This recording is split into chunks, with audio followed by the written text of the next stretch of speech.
as bad a shape as this country is in, at times we think, it's America. There's a set of rules that the founding fathers set up that are genius. It'll be fine. We'll be fine in this country. It's the greatest place in the world. It's a place where we can come to somewhere like Quail Hollow and have a golf tournament. And no matter what Barney Frank says, this is the way business is done. You're 1%ers in this room, most of you. And the reason that you're here is that you wanted to be in a place where you knew you were going to be uncomfortable. And that's how you become successful in America. You do the things that unsuccessful people don't want the responsibility for. It's the same in school. You do the things that the kids that don't have the 4.2 grade average, you do the things that they don't want to do. Because with success comes pressure. I never won a major championship because I would see my name in the leaderboard, and I remember the 89 Open at Troon, walking past the leaderboard, and it was Greg Norman, Mark Calcavecchia. I finished about 6th or something. And I would always miss a putt on the last 9 holes of a major championship. And looking back, there was a subconscious, but there was a deliberateness to it, because I didn't want the responsibility, that was going to come with. If I hold this one, I'm going to have a real chance to win this thing. I'm not sure that I want to, And you see examples of players that do win major championships that find out afterwards that they didn't want the responsibility. Maybe David Duval, Ian Baker Finch, my great friend, who won the 91 Open Championship, and since then, if you put him on the deck of an aircraft carrier, he couldn't hit the sea. And it's the same in business. It's the same in the entertainment industry or whatever. The people who are successful are the ones who do the things that, the rest of the crowd goes, I kind of like it here with my head down. If I stick it up, I'm going to be a target. And whether or not it's a police chief, a fire chief, the CEO, a champion golfer, the president of the United States, or whatever, they do the things that unsuccessful people don't want to do. And that's what makes America great. And it turns us, into a crowd of people in a room that raises money for things like the Ronald McDonald House. Excuse me. This is for you, oddly enough. Very strange. Yeah, I'm not answering that. This is the greatest charitable institution in the world. We're responsible for the greatest good deed that one country has ever done for another in the history of the world. We've given Iraq the chance to have a country like ours. Now, whether they take it or not is another story, but I'll give you one story about my foundation before I finish here. We have a program called Proper Exit, Operation Proper Exit, where we take soldiers, sailors, airmen and Marines back to the place where they were hit, back to where they were injured, and give them a chance to see the results of the operation that they were involved in. Because very often they're in a firefight 1 minute, and the next thing that they know, they've been medevaced out, they go to a Code 3 stabilizing hospital there, and then they're on the C-17 hospital ship that flies them back to either Walter Reed or Brooke Army Medical Center in San Antonio, and they're in an induced coma. And they might wake up 3 months later, missing limbs, missing an eye, severely burned, whatever. And the last thing they remember is being in a firefight, what they were trained to do. And they're devastated, absolutely devastated. They have survivor's guilt very often. They feel like a failure, that they didn't complete their mission, that they let down their teammates. And this post-traumatic stress disorder is basically shell shock. They used to call it shell shock. My grandfather fought at the Battle of the Somme in the Great War. I don't know what was great about it. It wasn't great at all. Where the Royal Enniskillen Fusiliers lost 95% of their battalion. And he was one of the 5% who came home. He was 21 years old, and he never spoke another word for the rest of his life.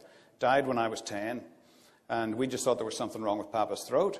But he was dumbstruck, wading through body parts and blood and mud and the remains of his brothers in arms, and just was unable to speak. And he would write down the names of the trees, which is why I know what they are when I'm in them. Spent most of my career in them, actually.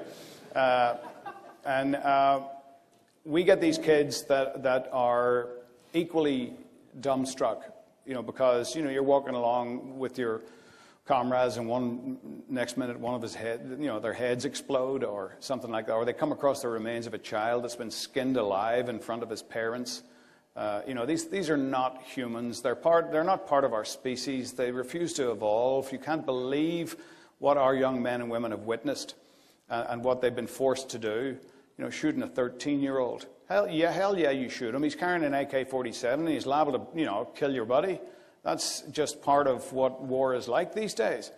So we take them back to this place, and Kenny Butler was a member of the legendary 82nd Airborne, and he was what they call a lay-low jumper, low altitude, low opening, and the life expectancy is about 20 jumps. If you can get through 20 jumps and you're still alive, that's amazing, because you pile out of the back of a C-17 or C-130 on a static line, and your chute isn't open 2 seconds before you hit the ground, and they'll drop you straight into the hornet's nest. You better be shooting your AR-15 or whatever you've got, when you hit the ground.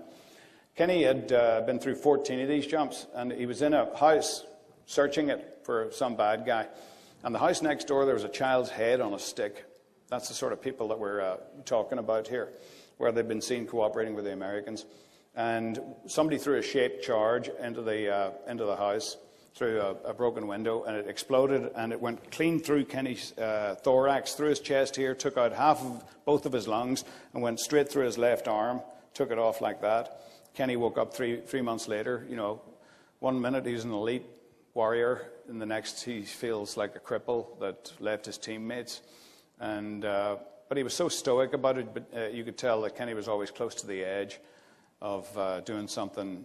He felt the world would be a better place without him. So we took him back, convinced to take him back, and he went into the same house. Everybody stays, a couple hundred yards back, and it's a different scene.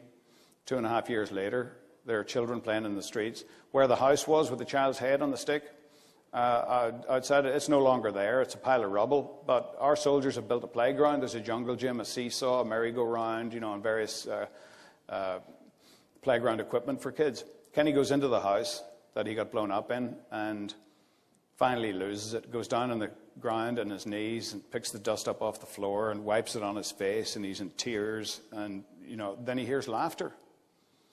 So he wipes his face off and he goes over to the window and looks out, and there are children playing.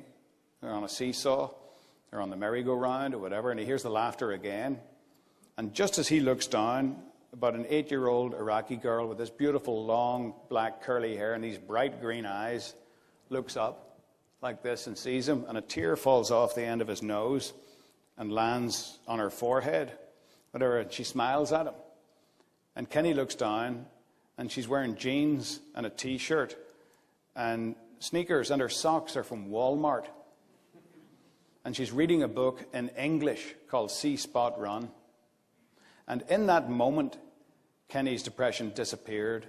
Like a cloud above him, it just dissolved and fell to the floor. In that moment, he understood that he had been part of a mission that had given half the population of that country the opportunity to educate their girls.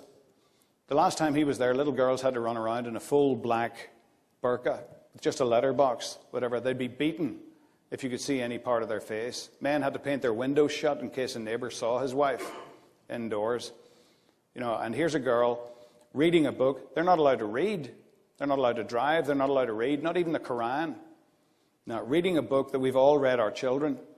Kenny saw this and realized that he hadn't lost his arm. He'd given it away in order that this little girl and every other little girl in the country could have the chance for a life that we have in America. So just give yourselves a pat on the back every now and then for being American. We are the people who facilitate that kind of thing. We spent a lot of money doing this. It was one of the most generous acts. And, our president at the time received a lot of criticism and still does, or whatever. He'll go down in history as one of the greats. He really will, because of what we did and what we continue to do. Because there's a little country over there called Israel, that's kind of important. The Israelis, so many Nobel Peace Prize winners and great writers, scientists, and all they want is this crappy little piece of desert in the Middle East and to be left alone. You think we can manage that? Apparently not. You know, there's a horde of 4th century and just savages that want to see them off the face of the earth. And if we leave that area, you know, now they will push the button down. Yeah, because they're nuts. Yeah, they will. They'll push the button down. But we're there, and we're going to stay there. And every one of us should be proud of the young men and women that we send over there who are willing to go over there and keep these savages from our shores. Because skinning children alive, that's what they want to do to ours. You know, and if they get here, you know, that's what we're going to see. So to have the opportunity to come here and speak to you and to be involved in a tournament like the Wells Fargo, at a place like Quail Hollow, in a country like America, and to watch these men just try to get the ball in the hole with a stick, you know, as meaningless as it seems, it's a diversion that we're entitled to because of those great men who founded this country only 200 years ago. Egypt is 5,000 years old. It's screwed. We're only 200. We need to give ourselves a chance every now and then. I'm so proud of being an American. I'm very proud that, you know, you would even think about having me here to speak to you. I'm sorry I didn't get to much golf, but, you know, I can come back. Yeah. Thank you.